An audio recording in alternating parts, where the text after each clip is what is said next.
Europe 1. Europe 1. 12h, 14h. Europe Midi. 13h43 sur Europe 1, c'est parti pour les découvertes d'Europe Midi et toute la bande est là autour de Jean-Michel Apathy et Maxime Switek. Et moi je dis bonne fête Maxime. Ah mais oui c'est vrai. Mais justement, vous m'avez devancé. Je voulais lui souhaiter Ah à bah Maxime. oui, ça c'est le premier qui parle qui là. Votre serviette ? J'allais pas vous la laisser celle-là. Merci Jean-Michel. Ah mais alors bien sûr. Enfin, C'est Maxime, vous pensez, Maxime qui prépare son coup. vous pensez qu'on aurait oublié ça? Franchement, vous le Et alors pensez? Vous ne pouviez pas plus me faire plaisir que diffuser du Patrick Sébastien. Je savais que ça vous toucherait. Vraiment. Faites tourner les serviettes.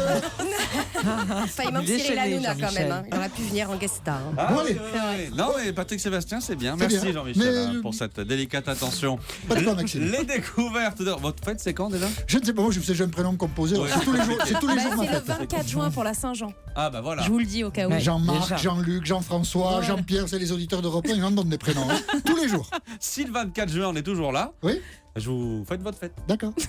Les découvertes Vous faites rêver. Vous nous faites rêver quand même. Il et elle sont avec nous aujourd'hui. Olivier Drinxin, Diane Chenouda, Vanessa Zaza, Eva Rock. Bonjour à vous quatre. Bonjour Maxime. Bonjour. Quels sont vos coups de cœur du jour, Olivier Drinxin? Un portrait de Delacroix représentant Georges Sand qui va pas très bien. Ça démarre fort. Diane Chenouda. De la peinture aussi, avec Ah. une très très belle expo au musée Marmottan, Bois de Boulogne. L'art et l'enfant, ce sont les différentes visions des peintres sur l'enfance, du Moyen-Âge au XXe siècle. Il y a 100 chefs-d'œuvre de la peinture française. C'est Eva très beau. Rock. The Missing, c'est la nouvelle série britannique sur France 3 à 20h55. Et Vanessa Zaza. Eh ben, je vous emmène sur la route 66 de l'Europe. En bref, vous savez où c'est ? Non. En Suisse. Ah, en Suisse. Voilà le programme. Europe Midi. Jean-Michel Apathy.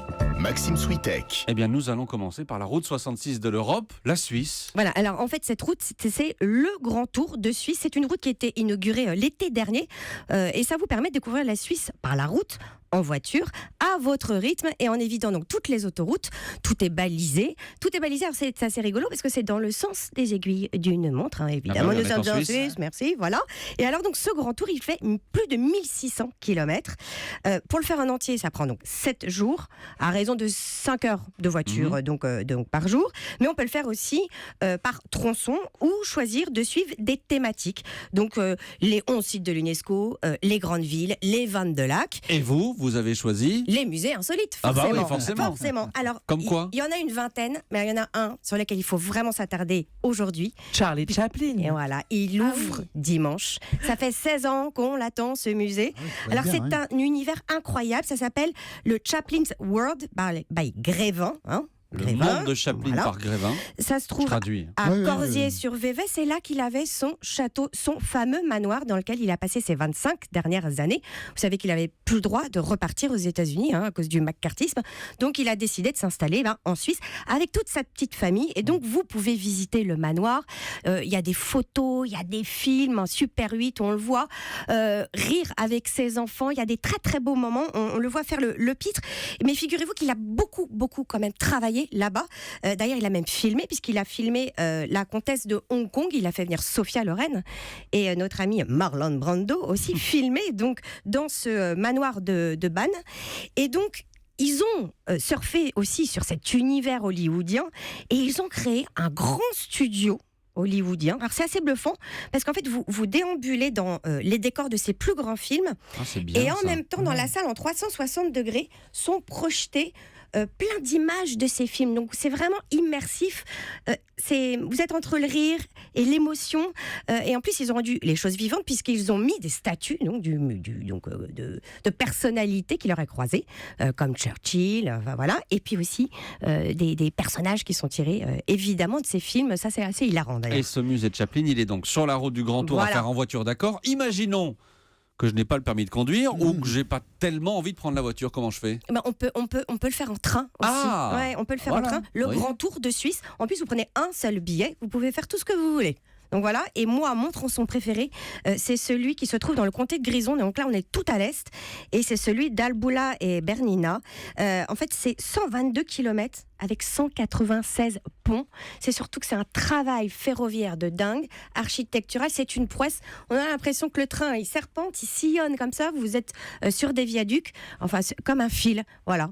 Ah, voilà. Ça vous plaît ou pas? Bah oui, ça me Très plaît. bien, pas mal, très hein. beau. Pour ce Bon. tour de Suisse cet été, Et le guide du routard a fait justement un spécial, petit guide que sur le cette Grand route. Tour. Voilà, que le Grand Tour. Sinon, allez voir sur suisse.com. Suisse.com, merci, c'était le coup de cœur de Vanessa Zaza. Olivier Dringsin, aujourd'hui vous nous parlez évidemment d'un tableau mis aux enchères, ça vous en avez l'habitude, d'un tableau un peu particulier, c'est ça? Alors pour les enchères, ce sera dimanche à Fontainebleau avec la jeune commissaire-priseur Candice Osna. C'est un portrait peint par Delacroix, portrait de Georges Sand, qui vient de se couper les cheveux. Elle avait une très belle tignasse, elle s'est coupé les cheveux, elle va poser chez Delacroix, qu'elle appelle de temps en temps Lacroix, et elle fume des cigarettes pendant qu'on tient la pause. Et elle a envoyé ses cheveux à Musset parce qu'on est en plein pathos romantique. Leur relation fut Génial. relation extraordinaire. Je crois qu'il n'y a pas de plus belle histoire d'amour. Mais la dernière lettre de Musset qu'elle a conservée, Georges Sand, elle l'a quand même mis dans un crâne humain. Ah. Alors, Delacroix, elle pose en homme, ce qui est pas très étonnant, parce qu'en fait, elle était féministe avant l'heure, appelons ça comme ça, habillée en homme, ce qui était relativement à la mode à l'époque. Delacroix se moque d'elle, il lui dit « Oh, ce sexe charmant dont vous ne voulez plus être, tâchez de ne pas être homme non plus, c'est une vilaine bête. Georges Sand, C'est une Georges belle Sand, phrase, tiens. vous le disiez, elle n'a pas l'air complètement dans son assiette. » Alors, elle a donc les cheveux coupés, elle a les yeux levés au ciel, elle a l'air triste ou implorant qui? Elle implore Alfred, bien sûr. Ils sont en pleine rupture. Après une tentative de énième rabibochage, on est en novembre 34. On est en novembre 34. Sand, Musset, c'est une histoire d'amour torride. Alors je vous la fais courte. En janvier 34, ils roucoulent. Enfin, ils roucoulent depuis mi-33. Ils arrivent à Venise. Ils logent au Danieli, comme tous les gens qui n'ont pas les moyens. Ils ont rencontré Stendhal. Entre gens bien, on se connaissait. Elle se remet d'une tourista ou dysenterie, comme on dit, attrapée à Là, gêne. c'est moins chic. Musset qui lui écrivait 6 mois plus tôt « Je suis amoureux de vous depuis le premier jour où j'ai été chez vous ». Musset, lui, en profite pour courir la gueuse dans les cabarets. Et que je vous dis ça, il m'embauche tous les soirs. Il tombe malade à son tour. Nouvelle crise d'hallucination, c'est quand même une des spécialités de Musset. Georges Sand lui dit « Mais j'ai un très bon médecin qui s'appelle Monsieur Pagello, qui est son amant. » Ah. Parce que pendant que lui m'embauche, bravo. Elle s'en s'occupe aussi, oui. c'est bien. Voilà. Georges Sand donc fait soigner Musset par Pagello. Musset rentre tout seul à Paris, ils sont quand même très fâchés, fin mars 34. Sand revient avec Pagello dans ses bagages. Elle retrouve elle retrouve Alfred au mois d'août. Comme on dit vulgairement, ils remettent le couvert, si j'ai bien compris. Et puis Pagello, qui est un peu jaloux de tempérament, repart en Italie en octobre. La liaison Sand-Musset se poursuit, orageuse, conflictuelle, jusqu'à la rupture définitive. En 35, le tableau de Delacroix, donc en plein pathos, on est en novembre 34. Et on a une petite idée du prix ou pas? On s'est estimé 30-40 000 euros, mais ça a un tel intérêt par rapport à la relation Georges Sand que tous les musées devraient ou pourraient acheter ça, pas seulement celui de Nohant, la BN pourrait acheter ça, enfin voilà, tous les gens qui revivent l'amour fou entre Musset et Sand. Mais ça ne devait pas être facile de vivre avec Georges Sand. Tel que vous l'avez décrit, non. Non, ouais, c'est ça. Avec Musset, Et la peut-être. vente aux enchères, ce sera donc dimanche à Fontainebleau. Merci beaucoup Olivier Dringsin. Les découvertes d'Europe Midi reviennent dans un instant avec une expo et un programme, voire 2 programmes télé. Soyons fous, à tout de suite. Europe Midi, Jean-Michel Apathy, Maxime Switek. Et à 13h54 sur Europe 1, c'est la suite des découvertes d'Europe Midi avec au programme votre programme télé et de la peinture. Et une exposition, effectivement, l'art et l'enfant, c'est au musée Marmottan et c'est votre coup de cœur, Diane Chenouda. Oui, Maxime, regardez-moi ça. Regardez comme c'est beau, l'enfant à l'oiseau. Alors, c'est de qui? Vous devinez? Oui, c'est Renoir. Ah ben c'est voilà. Renoir. On allait le dire. Alors, On est combien? c'est 1, bien. 2, 3, 4, 5, 6 à sécher. Qu'est-ce que Oui, vous donc faites, c'est- Olivier Alors, Dringsin? Olivier, C'est pour Olivier, Olivier, qu'est-ce qui se passe? Non, mais moi Bon. je me demandais si c'était pas de Berthe Morisot, mais maintenant je sais que Ah, c'est c'est très beau Ah aussi, bah Berthe voilà. Morisot. Il y en a dans l'expo. Alors, voilà, on voit cette fillette en costume oriental chatoyant. C'est un fillette au costume algérien, foulard, ceinture, petite babouche, une rose dans les cheveux. C'est une délicatesse incroyable, hein. Elle tient à la main un perroquet, les couleurs sont subtiles. Là, c'est l'enfant choyé de la bourgeoisie que peignent les impressionnistes, avec ses petites filles modèles penchées sur un livre d'images, également encore un Renoir. Et puis, il y a ce merveilleux Manet que je vais essayer de vous montrer. Marianne Mathieu est la commissaire de l'expo. Là, vous voyez, c'est une scène d'enfance comme il y en a tant. C'est une petite fille qui est en train de jouer au pâté de sable. Elle est avec son arrosoir qui lui permet de créer ses pâtés. Regardez, Manet va finalement s'intéresser ici, hein, d'un point de vue de la composition à l'arrosoir. Eh ben, je vais vous prendre le Manet, tiens. Ah oui, effectivement, je comprends, Maxime, vous avez bon goût. Alors, il y a un monde quand même entre cette fillette à l'arrosoir de Manet et la représentation de l'enfant sous Louis XIV. On voit le futur roi figé dans sa robe d'appareil. Il faut attendre le 18e, figurez-vous, pour voir voir des peintres comme Chardin s'intéresser vraiment à l'enfant pour ce qu'il est, c'est-à-dire un enfant, voilà, quelqu'un qui joue, qui étudie, qui est quelqu'un. Et à cette époque, on commence à voir des mères qui allaitent leurs enfants, avec des moments d'affection, de tendresse, cet enfant qui se serre contre sa maman. Il y a vraiment autant de visions de l'enfance, c'est ça qui est très intéressant dans l'exposition, que d'époque et d'artistes. Lorsqu'on est Jean-François Millet, on représente l'attention maternelle, une mère qui donne à manger à ses enfants. Lorsqu'on est un peintre naturaliste, on va dénoncer la condition des enfants abandonnés dans les villes en représentant ces enfants misérables qui sont réduits à vendre quelques bouquets de violettes ou à cirer des bottes. Il y a un monde entre ce vendeur de violettes et l'enfance idéalisée des impressionnistes. C'est vraiment le sel de cette expo remarquable, c'est qu'on a à la fois des chefs-d'œuvre, une centaine, et on suit vraiment l'évolution de la place de l'enfant dans la société. Ça se termine par l'enfant libre de Picasso, qui tient une palette dans sa main, c'est l'enfance de l'art, une sorte d'autoportrait de Picasso qui a dit, Maxime, Picasso a dit, enfant, je dessinais comme Raphaël. Il faudra attendre toute une vie, toute ma vie, pour que je dessine comme un enfant. L'art et l'enfant, c'est beau.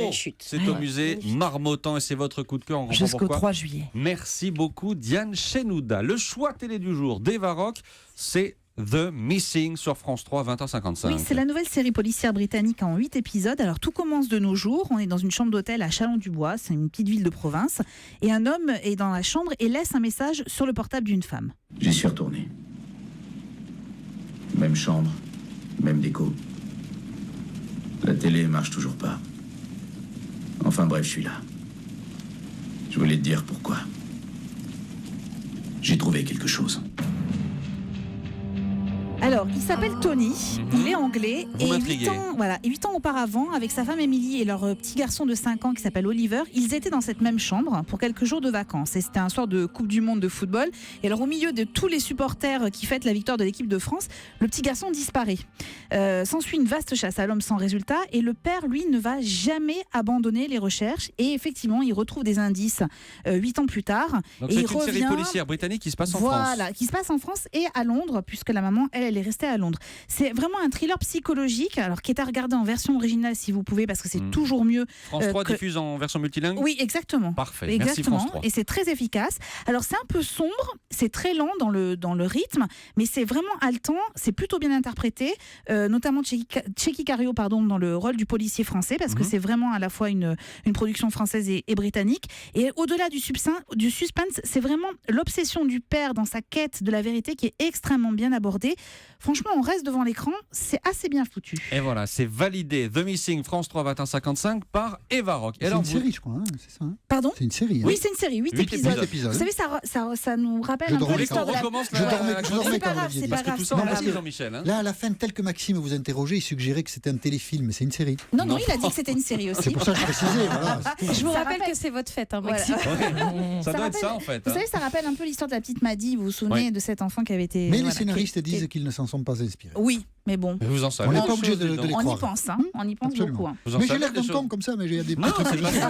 Allez, on enchaîne. Non, parce que on a 2 secondes. Ce qui me fascine, c'est que vous vous intéressez à tout, quand même. Tout. Mais surtout C'est à la télé. incroyable. Vous êtes quelqu'un d'incroyable. Incroyable. Incroyable. Et votre bonus. On n'en fait plus des Un comme œil moi. sur la planète, France 2, 22h40. Alors, si François Hollande veut bien rendre l'antenne, Samasoula propose plusieurs sujets sur l'Afrique. Mais alors, pour une fois, il n'est pas question de guerre ou de famine ou d'attentats, etc., etc. C'est plutôt le côté positif de l'Afrique. Donc, il y a des portraits d'hommes d'affaires en Côte d'Ivoire ou de l'industrie du chocolat. Il y a un reportage sur la révolution numérique au Kenya.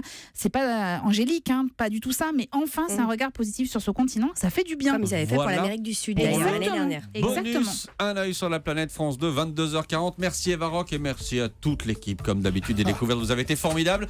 Et vous aussi, Jean-Michel Apathy. Moi, j'ai été extraordinaire. Mais vous aussi, Maxime. On se retrouve demain Ah oui. à midi. Et bonne fête, Maxime.